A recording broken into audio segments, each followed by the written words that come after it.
எசேக்கியேல் தீர்க்கதரிசியின் புஸ்தகம் அதிகாரம் 5. பின்னும் அவர், மனுபுத்திரனே, சவரகன் கத்தியாகிய கருக்கான கத்தியை வாங்கி அதனால் உன் தலையையும் உன் தாடியையும் சிரைத்துக் கொண்டு பின்பு நிறுக்கும் தராசை எடுத்து அந்த மயிரை பங்கிடக் கடவாய்.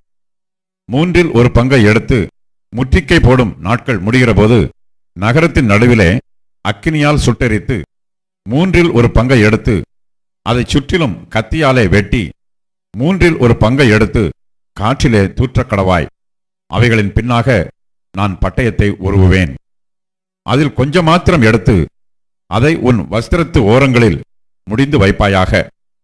பின்னும் அதில் கொஞ்சம் எடுத்து அதை தீயின் நடுவில் எரிந்து அதை அக்கினியால் சுட்டெரிப்பாயாக. அதிலிருந்து இஸ்ரவேல் வம்சத்தார் அனைவருக்கும் விரோதமாக அக்கினி புறப்படும். கர்த்தராகிய ஆண்டவர் சொல்லுகிறது என்னவென்றால், இதுவே எருசலேம், புறஜாதிகளின் நடுவிலே நான் அதை வைத்தேன். அதை சுற்றிலும் தேசங்கள் இருக்கிறது. அது புறஜாதிகளை பார்க்கிலும் என் நியாயங்களையும் தன்னை சுற்றிலும் இருக்கிற தேசங்களை பார்க்கிலும் என் கட்டளைகளையும் அக்கிரமமாக மாற்றி போட்டது. அவர்கள் என் நியாயங்களை வெறுத்து என் கட்டளைகளில் நடவாமற் போனார்கள்.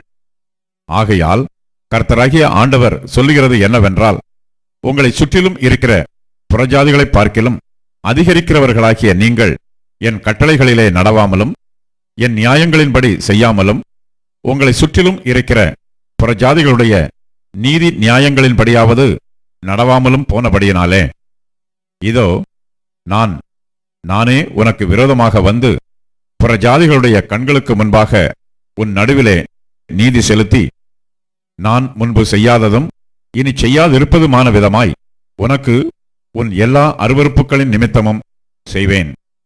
ஆதலால் உன் நடுவிலே பிதாக்கள் பிள்ளைகளை தின்பார்கள், பிள்ளைகள் பிதாக்களை தின்பார்கள். நான் உன்னில் நீதி செலுத்தி உன்னில் மீதியாயிருப்பவர்களையெல்லாம் சகல திசைகளிலும் சிதறிப்போக பண்ணுவேன் என்று கர்த்தராகிய ஆண்டவர் சொல்லுகிறார். ஆதலால் சி என்று இகழப்படத்தக்கதும் அருவருக்கப்படத்தக்கதுமான உன் கிரியைகளால் நீ என் பரிசுத்த ஸ்தலத்தை தீட்டுப்படுத்தினபடியால் என் கண் உன்னை தப்பவிடாது. நான் உன்னை குறுகிப் போக பண்ணுவேன். நான் இறங்க மாட்டேன். இதை என் ஜீவனை கொண்டு சொல்லுகிறேன் என்று கர்த்தராகிய ஆண்டவர் உரைக்கிறார். உன்னிலே 1/3 பங்கு கொள்ளை நோயால் சாவார்கள். பஞ்சத்தாலும் உன் நடுவிலே மடிந்து போவார்கள். 1/3 பங்கு உன்னை சுற்றிலும் இருக்கிற பட்டயத்தால் வெட்டுண்டு விழுவார்கள். 1/3 பங்கை நான் சகல திசைகளிலும் சிதறிப்போக பண்ணி அவர்கள் பின்னே பட்டயத்தை உருவுவேன். இப்படி என் கோபம் நிறைவேறும். இப்படி நான் என் உக்கிரத்தை அவர்கள் மேல் தங்க பண்ணுகிறதினால் என்னை ஆற்றிக்கொள்வேன். நான் என் உக்கிரத்தை அவர்களில் நிறைவேற்றும் போது கர்த்தராகிய நான் என் வைராக்கியத்திலே இதை பேசினேன் என்று அறிவார்கள். கடந்து போகிற யாவருடைய கண்களுக்கு முன்பாகவும் உன் சுற்றுப்புறத்தாராகிய ஜாதிகளுக்குள்ளே நான் உன்னை பாழும் நிந்தையுமாக்குவேன். நான் கோபத்தாலும் உக்கிரத்தாலும் கொடிய தண்டனைகளாலும் உன்னில் நீதி செலுத்தும் போது உன் சுற்றுப்புறத்தாராகிய ஜாதிகளுக்கு அது நிந்தையும் துர்க்கீர்த்தியும் எச்சரிப்பும் பிரமிப்புமாய் இருக்கும். கர்த்தராகிய நான் இதை சொன்னேன். உங்களை அழிப்பதற்கு நான் அனுப்பும் அழிவுக்கேதுவான பஞ்சத்தின் கொடிய அம்புகளை நான் அவர்களுக்குள்ளே எய்யும்போது நான் பஞ்சத்தை உங்கள் மேல் அதிகரிக்க பண்ணி உங்கள் அப்பம் என்னும் ஆதரவுகளை முறித்து போடுவேன். பஞ்சத்தையும் உன்னை பிள்ளையில்லாமற் போக பண்ணும் துஷ்ட மிருகங்களையும் உங்களுக்கு விரோதமாக அனுப்புவேன். கொள்ளை நோயும் இரத்தம் சிந்துதலும் உன்னில் சுற்றித் திரியும். பட்டயத்தை நான் உன்மேல் வரப்பண்ணுவேன். கர்த்தராகிய நான் இதை சொன்னேன் என்றார். எசேக்கியேல் தீர்க்கதரிசியின் புஸ்தகம் அதிகாரம் 6. கர்த்தருடைய வார்த்தை எனக்கு உண்டாகி அவர், மனுபுத்திரனே, நீ இஸ்ரவேலின் பர்வதங்களுக்கு நேராக உன் முகத்தை திருப்பி அவைகளுக்கு விரோதமாக தீர்க்க தரிசனம் உரைத்து சொல்ல வேண்டியது என்னவென்றால், இஸ்ரவேலின் பர்வதங்களே, கர்த்தராகிய ஆண்டவரின் வார்த்தையை கேளுங்கள். கர்த்தராகிய ஆண்டவர் பர்வதங்களையும் குன்றுகளையும் ஓடைகளையும் பள்ளத்தாக்குகளையும் நோக்கி, இதோ உங்கள் மேல் நானே பட்டயத்தை வரப்பண்ணி உங்கள் மேடைகளை அழித்து போடுவேன். உங்கள் பலிபீடங்கள் பாழாக்கப்பட்டு உங்கள் சிலைகள் தகர்க்கப்படும். உங்களில் கொலையுண்கிறவர்களை உங்கள் நரகலான விக்கிரகங்களுக்கு முன்பாக விழப்பண்ணுவேன்.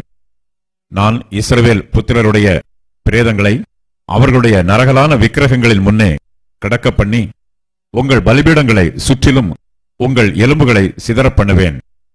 உங்கள் பலிபீடங்கள் நிர்மூலமும் பாழுமாகும்படிக்கும் உங்கள் நரகலான விக்கிரகங்கள் தகர்க்கப்பட்டு ஓய்ந்து உங்கள் சிலைகள் வெட்டுண்டு உங்கள் கிரியைகள் குலைந்து போகும்படிக்கும் உங்களுடைய சகல வாசஸ்தலங்களிலும் உள்ள பட்டணங்கள் நிர்மூலமும் உங்கள் மேடைகள் பாழுமாகும். கொலை செய்யப்பட்டவர்கள் உங்கள் நடுவில் விழுவார்கள். அப்பொழுது நான் கர்த்தர் என்று அறிந்து கொள்வீர்கள். நீங்கள் தேசங்களில் சிதறடிக்கப்படும் போது புறஜாதிகளுக்குள்ளே பட்டயத்துக்கு தப்புவாரை உங்களுக்கு மீதியாக வைப்பேன். என்னை விட்டு சோரம் போகிற இருதயத்தை குறித்தும் தங்கள் நரகலான விக்கிரகங்களின் பின்னே சோரம் போகிற தங்கள் கண்களை குறித்தும் மனமடிவானேன் என்று உங்களில் தப்பிப்போன அவர்கள் தாங்கள் சிறைப்பட்டிருக்கும் புறஜாதிகளுக்குள்ளே என்னை நினைத்து தங்களுடைய சகல அருவருப்புகளினாலும் தாங்கள் செய்த பொல்லாப்புகளின் நிமித்தம் தங்களையே வெறுத்து இந்த தீங்குகளையெல்லாம் தங்களுக்கு நேரிடப் பண்ணுவேன் என்று கர்த்தராகிய நான் விருதாவாய் சொன்னதில்லை என்று அறிந்து கொள்வார்கள் என்றார். கர்த்தராகிய ஆண்டவர் சொல்லுகிறது என்னவென்றால், நீ உன் கையில் அடித்து உன் காலால் தட்டி இஸ்ரவேல் வம்சத்தாருடைய சகல பொல்லாத அருவருப்புகளின் நிமித்தமும் ஐயோ என்று சொல். அவர்கள் பட்டயத்தாலும் பஞ்சத்தாலும் கொள்ளை நோயாலும் விழுவார்கள். தூரத்தில் இருக்கிறவன் கொள்ளை நோயால் சாவான். சமீபத்தில் இருக்கிறவன் பட்டயத்தால் விழுவான். மீதியாயிருந்து முற்றிக்கை போடப்பட்டவன் பஞ்சத்தால் சாவான். இப்படி அவர்களில் என் உக்கிரத்தை தீர்த்து கொள்ளுவேன். அவர்கள் தங்கள் நரகலான சகல விக்கிரகங்களுக்கும் மதுர வாசனையான தூபத்தை காட்டின ஸ்தலங்களாகிய உயர்ந்த சகல மேடுகளிலும் பர்வதங்களுடைய சகல சிகரங்களிலும் பச்சையான சகல விருட்சங்களின் கீழும் தழைத்திருக்கிற சகல கர்வாலி மரங்களின் கீழும் அவர்களுடைய நரகலான விக்கிரகங்களின் நடுவிலும் அவர்களுடைய பலிபீடங்களைச் சுற்றிலும் அவர்களில் கொலையுண்டவர்கள் கிடக்கும்போது நான் கர்த்தர் என்று அறிந்து கொள்வார்கள். நான் என் கையை அவர்களுக்கு விரோதமாக நீட்டி அவர்களுடைய எல்லா வாசஸ்தலங்களுக்கும் உள்ள தேசத்தை அழித்து அதை திப்லாத்தின் வனாந்திரத்தை பார்க்கிலும் அதிகமாய் பாழாக்குவேன். அப்பொழுது நான் கர்த்தர் என்று அறிந்து கொள்வார்கள் என்றார். எசேக்கியேல் தீர்க்கதரிசியின் புஸ்தகம் அதிகாரம் 7.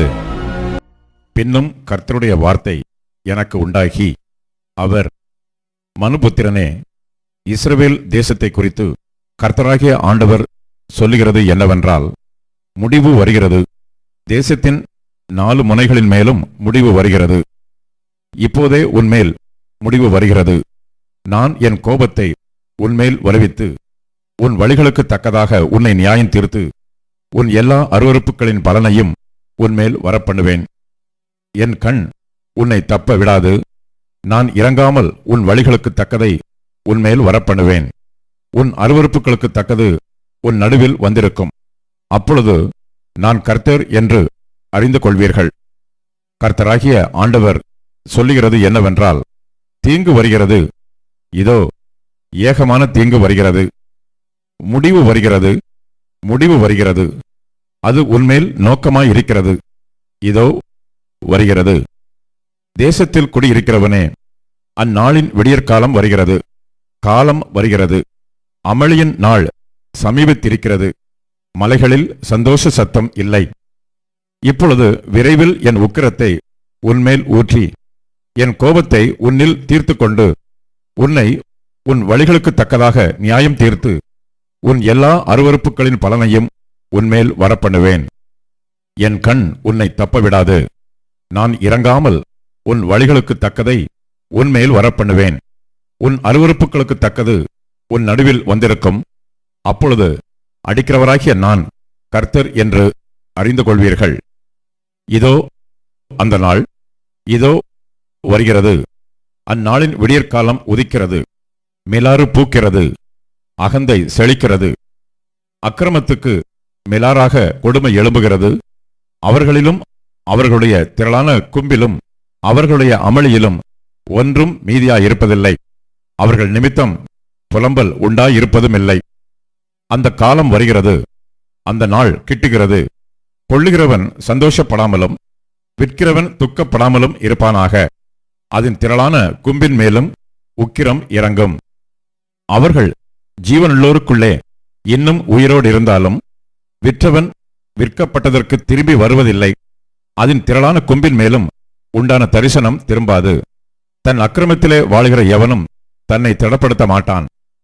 அவர்கள் எக்காலம் ஊதி எல்லாவற்றையும் ஆயத்தம் பண்ணியும் யுத்தத்துக்கு போகிறவன் இல்லை. என் உக்கிரம் அதன் திரளான கும்பின் மேலும் இறங்குகிறது. வெளியே பட்டயமும் உள்ளே கொள்ளை நோயும் பஞ்சமும் உண்டு. வயல்வெளியில் இருக்கிறவன் பட்டயத்தால் சாவான். நகரத்தில் இருக்கிறவனையோ பஞ்சமும் கொள்ளை நோயும் பட்சிக்கும். அவர்களில் தப்புகிறவர்கள் தப்புவார்கள். ஆனாலும் அவர்கள் அனைவரும் அவனவன் தன் தன் அக்கிரமத்தின் நிமித்தம் துக்கித்து கூப்பிடுகிற பள்ளத்தாக்குகளின் புறாக்களைப் போல மலைகளில் இருப்பார்கள். எல்லா கைகளும் சலித்து எல்லா முழங்கால்களும் தண்ணீரைப் போல் தத்தளிக்கும்.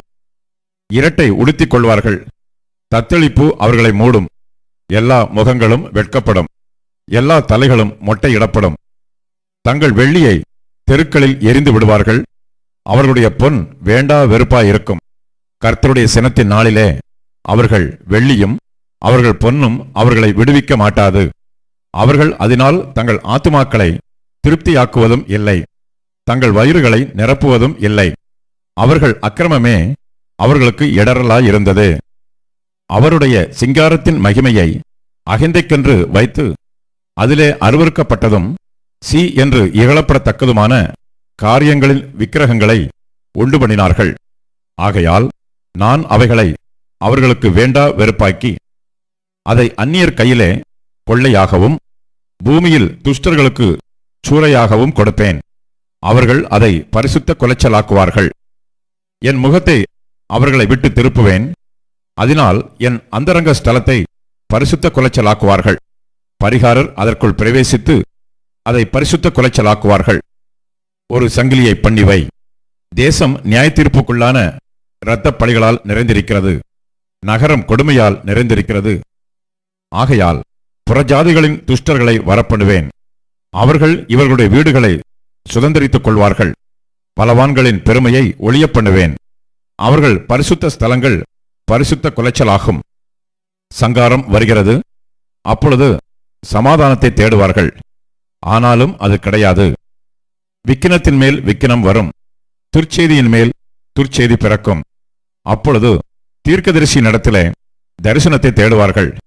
ஆனாலும் ஆசாரிய நடத்திலே வேதமும் மூப்பரிடத்திலே ஆலோசனையும் இராமல் ஒளிந்து போகும். ராஜா துக்கித்துக் கொண்டிருப்பான். பிரபுவை திகில் மூடிக்கொண்டிருக்கும். தேசத்து ஜனங்களின் கைகள் தளர்ந்து போகும். நான் அவர்கள் வழிகளின்படியே அவர்களுக்கு செய்து அவர்கள் நியாயங்களின்படியே அவர்களை நியாயம் தீர்ப்பேன். அப்பொழுது நான் கர்த்தர் என்று அறிந்து கொள்வார்கள் என்றார். எசேக்கியேல் தீர்க்கதரிசியின் புஸ்தகம் அதிகாரம் 8. 6ஆம் வருஷத்து 6ஆம் மாதம் 5ஆம் தேதியிலே நான் என் வீட்டில் உட்கார்ந்திருக்கிற போதும் யூதாவின் மூப்பர்கள் எனக்கு முன்பாக உட்கார்ந்திருக்கிற போதும் கர்த்தராகிய ஆண்டவருடைய கரம் அங்கே என்மேல் அமர்ந்தது. அப்பொழுது இதோ அக்கினி சாயலாய் தோன்றுகிற ஒருவரை கண்டேன். அவருடைய இடுப்புக்கு கீழெல்லாம் அக்கினியும் அவருடைய இடுப்புக்கு மேலெல்லாம் சொகுசாவைப் போல் பிரகாசிக்கிற சாயலுமாயிருந்தது.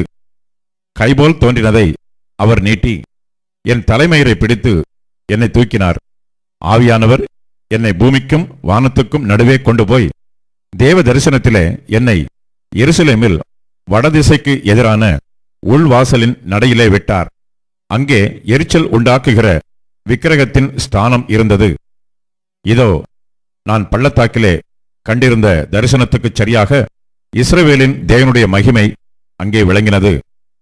அவர் என்னை பார்த்து, மனுபுத்திரனே, உன் கண்களை ஏறெடுத்து வடக்கே பார் என்றார். அப்பொழுது நான் என் கண்களை ஏறெடுத்து வடக்கே பார்த்தேன். இதோ பலிபீடத்தின் வாசலுக்கு வடக்கே பார்த்தேன். நடையிலே எரிச்சல் உண்டாக்குகிற அந்த விக்கிரகம் இருந்தது. அவர் என்னை நோக்கி, மனுபுத்திரனே, அவர்கள் செய்கிறதை காண்கிறாயா? என் பரிசுத்த ஸ்தலத்தை விட்டு என்னை தூரமாய் போக பண்ணும்படியான இஸ்ரவேல் வம்சத்தார் இங்கே செய்கிற மிகுந்த அருவருப்புகளை காண்கிறாய் அல்லவா? இதிலும் அதிக அருவருப்புகளை இன்னமும் காண்பாய் என்று சொல்லி என்னை பிரகாரத்தின் வாசலுக்கு கொண்டு போனார். அப்பொழுது இதோ சுவரில் ஒரு துவாரத்தை கண்டேன். அவர் என்னை நோக்கி, மனுபுத்திரனே, நீ சுவரிலே துவாரமிடு என்றார். நான் சுவரிலே துவாரமிட்டபோது இதோ ஒரு வாசல் இருந்தது. அவர் என்னை பார்த்து, நீ உள்ளே போய் அவர்கள் இங்கே செய்கிற கொடிய அருவருப்புகளை பார் என்றார். நான் உள்ளே போய் பார்த்தபோது இதோ சகலவித ஊரும் பிராணிகளும் அருவருப்பான மிருகங்களுமாகிய இவைகளின் சுரூபங்களும் இஸ்ரவேல் வம்சத்தாருடைய நரகலான சகல விக்கிரகங்களும் சுவரிலும் சுற்றிலும் சித்திரம் தீரப்பட்டிருந்தன. இஸ்ரவேல் வம்சத்தாரின் மூப்பரில் 70 பேரும் அவர்களின் நடுவிலே சாப்பானுடைய குமாரனாகிய யசனியாவும் அவனவன் தன் கையிலே தன் தூப கலசத்தை பிடித்துக்கொண்டு அவைகளுக்கு முன்பாக நின்றார்கள். தூப வர்க்கத்தினால் மிகுந்த புகை எழும்பிற்று. அப்பொழுது அவர் என்னை நோக்கி, மனுபுத்திரனே, இஸ்ரவேல் வம்சத்தாரின் மூப்பர்கள் அந்தகாரத்தில் அவரவர் தங்கள் விக்கிரகங்களின் சித்திர வினோத அறைகளில் செய்கிறதை நீ கண்டாயா? கர்த்தர் எங்களை பார்க்கிறதில்லை, கர்த்தர் தேசத்தை கைவிட்டார் என்று சொல்லுகிறார்களே என்றார். பின்னும் அவர்கள் செய்கிற அதிக அருவருப்புகளை இன்னமும் காண்பாய் என்று அவர் என்னுடனே சொல்லி என்னை கர்த்தருடைய ஆலயத்து வடக்கு வாசலின் நடையிலே கொண்டு போனார். இதோ அங்கே தம்மூசுக்காக அழுது கொண்டிருக்கிற ஸ்திரீகள் உட்கார்ந்திருந்தார்கள். அப்பொழுது அவர், மனுபுத்திரனே, இதை கண்டாயா? இதிலும் அதிக அருவருப்புகளை இன்னமும் காண்பாய் என்று என்னுடனே சொல்லி என்னை கர்த்தருடைய ஆலயத்தின் உட்பிரகாரத்தில் கொண்டு போனார். இதோ கர்த்தருடைய ஆலயத்தின் வாசல் நடையிலே மண்டபத்துக்கும் பலிபிடத்துக்கும் நடுவே ஏறக்குறைய 25 புருஷர் தங்கள் முதுகை கர்த்தருடைய ஆலயத்துக்கும் தங்கள் முகத்தை கீழ்திசைக்கும் நேராக திருப்பினவர்களாய் கிழக்கே இருக்கும் சூரியனை நமஸ்கரித்தார்கள். அப்பொழுது அவர் என்னை நோக்கி, மனுபுத்திரனே, இதை கண்டாயா? இங்கே யூத வம்சத்தார் செய்கிற அருவருப்புகள் அற்பமான காரியமா? அவர்கள் தேசத்தை கொடுமையினால் நிரப்பி என்னை அடிக்கடி கோபமூட்டுகிறார்கள். இதோ அவர்கள் திராட்சைக்கிளையை தங்கள் நாசிக்கு நேராக பிடிக்கிறார்கள். ஆகையால் நானும் உக்கிரத்தோட காரியத்தை நடத்துவேன். என் கண் தப்ப விடுவதில்லை, நான் இறங்குவதில்லை. அவர்கள் மகா சத்தமாய் என் செவிகள் கேட்க கூப்பிட்டாலும் அவர்களுக்கு நான் செவி கொடுப்பதில்லை என்றார். எசேக்கியேல் தீர்க்கதரிசியின் புஸ்தகம், அதிகாரம் 9.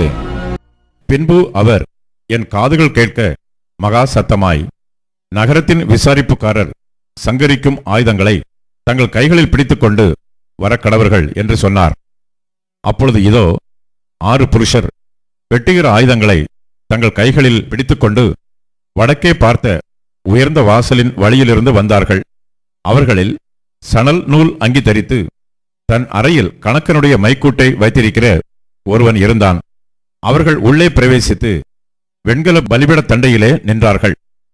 அப்பொழுது இஸ்ரவேலின் தேவனுடைய மகிமை கேருபின் மேல் இருந்தெழும்பி ஆலயத்தின் வாசற்படியிலே வந்து சணல் நூல் அங்கி தரித்து தன் அறையிலே கணக்கனுடைய மைக்கூட்டை வைத்திருக்கிற புருஷனை கூப்பிட்டு, கர்த்தர் அவனை நோக்கி, நீ எருசலேம் நகரம் எங்கும் உருவப்போய் அதற்குள்ளே செய்யப்படுகிற சகல அருவருப்புகளின் நிமித்தமும் பெருமூச்சு விட்டு அழுகிற மனுஷரின் நெற்றிகளில் அடையாளம் போடு என்றார். பின்பு அவர் என் காதுகள் கேட்க மற்றவர்களை நோக்கி, நீங்கள் இவன் பின்னாலே நகரமெங்கும் உருவ போய் வெட்டுங்கள். உங்கள் கண் தப்ப விடாமலும் நீங்கள் இறங்காமலும் முதியோரையும் வாலிபரையும் கன்னிகைகளையும் குழந்தைகளையும் ஸ்திரீகளையும் சங்கரித்து கொன்று போடுங்கள். அடையாளம் போடப்பட்டிருக்கிற ஒருவனையும் கிட்டாதிருங்கள். என் பரிசுத்த ஸ்தலத்திலே துவக்குங்கள் என்று என் காதுகள் கேட்கச் சொன்னார். அப்பொழுது அவர்கள் ஆலயத்துக்கு முன்னே இருந்த மூப்பரிடத்தில் துவக்கம் பண்ணினார்கள். அவர் அவர்களை நோக்கி, நீங்கள் ஆலயத்தை தீட்டுப்படுத்தி பிரகாரங்களை கொலையுண்டவர்களாலே நிரப்பி புறப்பட்டு போங்கள் என்றார். அவர்கள் நகரத்தில் போய் வெட்டினார்கள். அவர்கள் வெட்டிக்கொண்டு போகையில் நான் மாத்திரம் தனித்து முகங்குப்புற விழுந்து, ஆ, கர்த்தராகிய ஆண்டவரே, தேவரீர் எருசலேமின் மேல் உமது உக்கிரத்தை ஊற்றுகையில் இஸ்ரவேலின் மீதியானவர்களையெல்லாம் அழிப்பீரோ என்று முறையிட்டேன். அதற்கு அவர், இஸ்ரவேலும் யூதாவுமாகிய வம்சத்தாரின் அக்கிரமம் மிகவும் பெரிது. தேசம் இரத்தப்பழிகளால் நிறைந்திருக்கிறது. நகரமும் மாறுபாட்டினால் நிரப்பப்பட்டிருக்கிறது. கர்த்தர் தேசத்தை கைவிட்டார், கர்த்தர் பார்க்க மாட்டார் என்று சொல்லுகிறார்கள். ஆகையால் என் கண் தப்ப விடுவதுமில்லை, நான் இரக்கம் செய்வதுமில்லை. அவர்களுடைய வழியின் பலனை அவர்கள் சிரசின் மேல் இறங்க பண்ணுவேன் என்றார். இதோ, சணல் நூல் அங்கி தரித்து தன் அறையில் மைக்கூட்டை வைத்திருக்கிற புருஷன் வந்து, நீர் எனக்கு கட்டளையிட்டபடியே செய்தேன் என்று காரியத்தை தெரிவித்தான்.